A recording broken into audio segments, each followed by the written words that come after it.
My name is Rebecca Foster, CEO of Foster Communications. 5 years ago, my mother-in-law Janet's anonymous complaint destroyed my career at her friend's company. Today, after her husband's bankruptcy, she's job hunting, and her application just landed on my desk. Seeing Janet's resume brings back memories I'd rather leave buried. Back then, I was the youngest director of marketing at Maxwell Communications, climbing the corporate ladder with innovative campaigns that caught even CEO Richard Maxwell's attention. My husband Tom and I had just moved into our dream home. Life was perfect. Almost. Mom's just protective, Tom used to say when I complained about Janet's subtle digs. Protective? That was putting it kindly. From the moment we met, Janet made it clear I wasn't the wife she envisioned for her precious son. A small-town girl from Ohio. How quaint, she said during our first meeting, her tone as frosty as her smile. Marketing go? Not exactly a stable career. Her disdain didn't stop me from excelling. My ideas were game changers, and Richard himself once said, "Rebecca, keep this up and you'll be running your own division by 30. Janet wasn't thrilled to hear of my success. At a family dinner, when Tom proudly shared my promotion, she asked with feigned innocence, "Maxwell Communications? Isn't that Caroline Maxwell's company? Such a shame about their security issues lately." I missed the warning signs. 2 weeks later, Richard summoned me to his office. His warmth was replaced by cold professionalism. "Rebecca, we've received troubling reports," he said, sliding a folder across the desk. "Anonymous tips about data breaches and leaked client information, emails from your account, meetings with competitors." My blood ran cold. "This is a mistake," I protested. "Those emails are forged." But the decision was made. By that afternoon, I was escorted out of the building, my career in shambles. The whispers began immediately. "Rebecca Foster, corporate espionage. No one will touch her." At the emergency family dinner Janet hosted that night, she cooed, "Oh, darling, perhaps this is a blessing. Tom's doing so well at his father's firm. Maybe it's time to focus on being a proper wife." Tom squeezed my hand under the table. "We'll figure this out, babe," he whispered. But when I caught Janet's smirk, I knew. It took 2 weeks and a lot of digging. But I finally found the proof: emails, falsified logs, all traced to Janet's IP address. When I confronted her, she didn't even flinch. "You were a liability," she said over tea. "Tom deserves a wife who puts family first." I did what any loving mother would do. That night, I made a choice.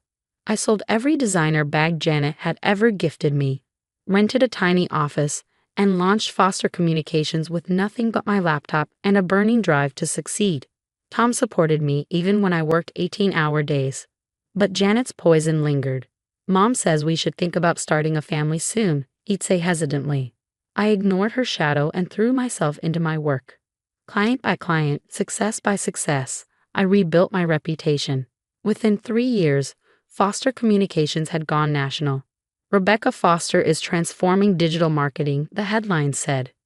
Meanwhile, Janet's world was crumbling. Her husband's risky investments imploded, their mansion was seized, and their assets frozen. The socialite who once dismissed me as small town was now scrambling for survival. And here I am, sitting in my corner office, staring at her application. My assistant, Claire, is barely hiding her shock. "Mrs. Janet Foster specifically asked this be sent to you," she says. She's applying for the executive assistant position. I lean back in my chair, memories swirling. "Schedule her for an interview," I say. Claire blinks. "Are you sure?" I glance at the nameplate on my desk. Rebecca Foster, CEO. A slow smile spreads across my face. "Absolutely. After all, family should help family." The look on Janet's face tomorrow morning will be worth every painful memory. The next morning, Janet arrived 10 minutes early, a shadow of her once polished self.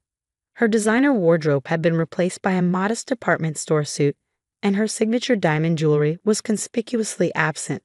Through my office window, I watched her sit nervously in the reception area, clutching a leather portfolio, probably the last relic of her former luxury. "Mrs. Foster is here for her 9 a.m. interview," Claire announced, a trace of a smirk playing on her lips. "Let's not keep her waiting," I replied, straightening the folders on my desk. When Janet walked in, her face fell. Clearly, she hadn't expected to face me directly. Perhaps she'd hoped for a quiet favor handled discreetly through HR. Rebecca, she faltered before regaining composure.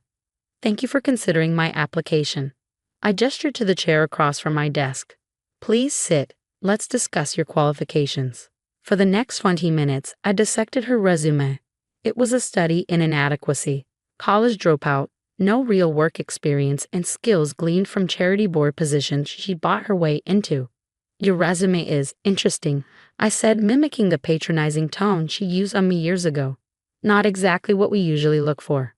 I know I lack traditional experience, Janet replied, her voice faltering, but I have excellent organizational skills and I'm a quick learner. Like how quickly you learn to forge emails and fabricate evidence? My words cut through the room like a blade. Her face paled. That was, I never meant. To destroy my career. To brand me a corporate spy, to control your son's life? She dropped her gaze, her voice a whisper. We were different people then. Things have changed. I leaned forward, my voice cold.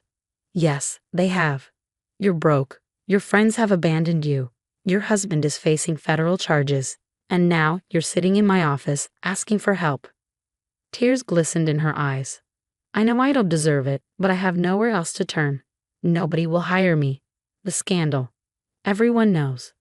How does it feel? I asked quietly. To have your reputation ruined overnight? To have doors slam in your face? To be untouchable? I'm sorry, she breathed. I was wrong. So terribly wrong.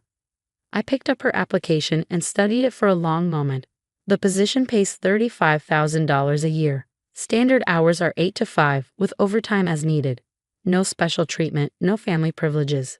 You'll report directly to Claire, and one misstep, one hint of interference in my business or my marriage, and you're out. Clear? Janet nodded quickly, a flicker of hope lighting her expression. One more thing, I said, pulling out a document from my drawer. This is a notarized confession of what you did at Maxwell Communications. Sign it. Her hands trembled as she took the paper. But, insurance, I said coolly, to prevent any future misunderstandings. After a brief hesitation, she signed, her pride crumbling as she handed it back. You start Monday, I said, standing. Claire will handle your onboarding. Don't be late. As she left, Claire peeked her head into my office. Everything okay? I smiled, tapping the signed confession. Perfect. Sometimes karma needs a little help. That evening, Tom found me in my home office, staring at old wedding photos. Mom told me about the interview, he said, his tone cautious. And about Maxwell Communications. Why didn't you tell me before? I met his gaze. Would you have believed me? His silence spoke volumes. She starts Monday, I said, turning back to my work. Tom let out a low whistle, half laughing. Mom answering phones and fetching coffee. Dad's under investigation, their accounts are frozen, and now this. It's like watching an empire crumble. I thought about the confession in my safe, about Janet's face as she signed it. No, I corrected him. It's like watching a new one rise. But I underestimated her. Janet wasn't done fighting yet, and her first day would bring challenges I never saw coming. Monday morning arrived with an unexpected sight. Janet was already at her desk at 7:45 a.m., attentively listening as Claire walked her through the scheduling system. Gone were the designer suits and extravagant accessories. In their place, she wore modest business attire. Even her meticulously manicured nails had been trimmed to practicality. Your 9 a.m. with Digital Dynamics called to reschedule. She informed me with professional ease as I walked past. I moved them to Thursday based on your availability. I paused, momentarily taken aback. Was this another manipulation, another ploy? But as days turned into weeks, Janet proved herself startlingly capable. She was organized, efficient, and most surprisingly humble. Then came the Maxwell Communications incident. I was deep in a board meeting when Janet buzzed through. I'm sorry to interrupt, but Richard Maxwell is here. He's demanding to see you. The name sent a jolt through me. 5 years had passed, and now he wanted to show up.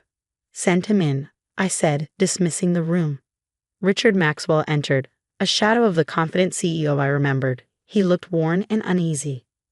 Janet followed him into the office, her notepad and pen at the ready. Rebecca, he began hesitantly, we need to talk about. Actually, I interrupted. Anything you have to say can be noted by my secretary. I gestured toward her.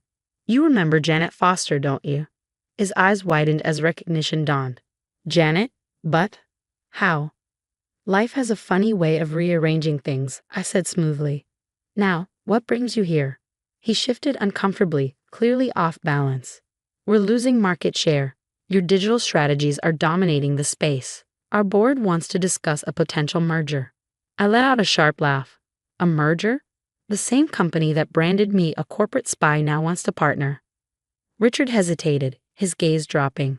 About that, Caroline admitted recently that she may have acted on incorrect information. Janet's pen stopped mid-scribble. Her hands trembled just slightly.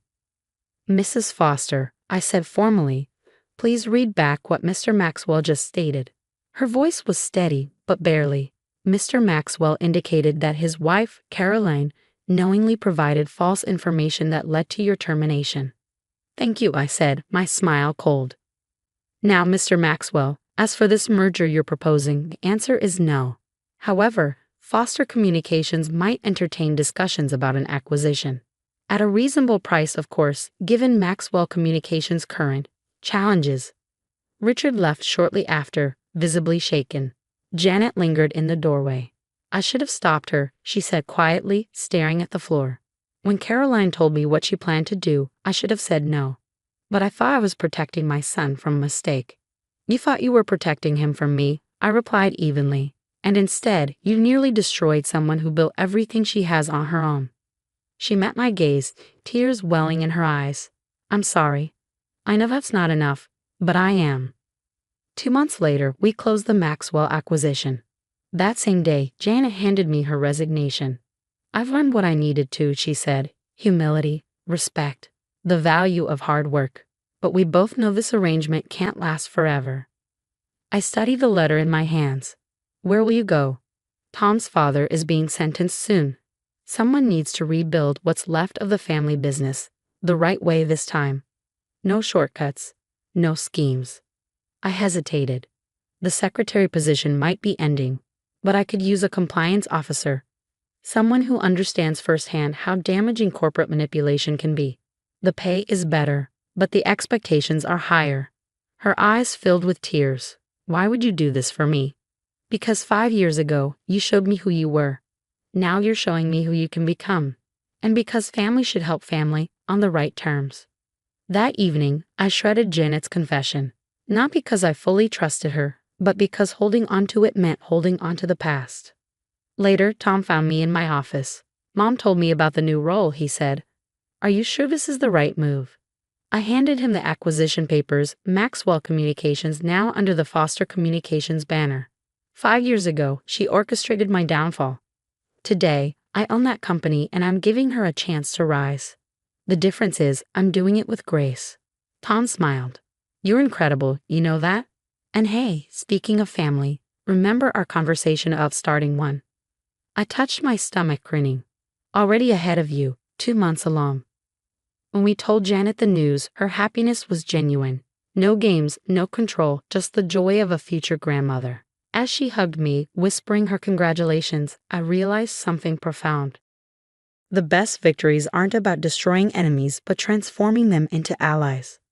Janet may never become the mother-in-law I envisioned, but she was becoming someone I could respect, a woman who grew from her mistakes. The baby will need a lot of things, Janet said hesitantly. Maybe we could go shopping together, if he'd like. I thought about how far we'd come. I'd like that, I replied, but let's skip the luxury boutiques this time. We both laughed, and for the first time, it felt real. Life isn't about getting even, it's about moving forward. Janet taught me that in her own roundabout way. And as I watched her tackle her new role with determination, I realized the most unexpected ending is sometimes the one you create together.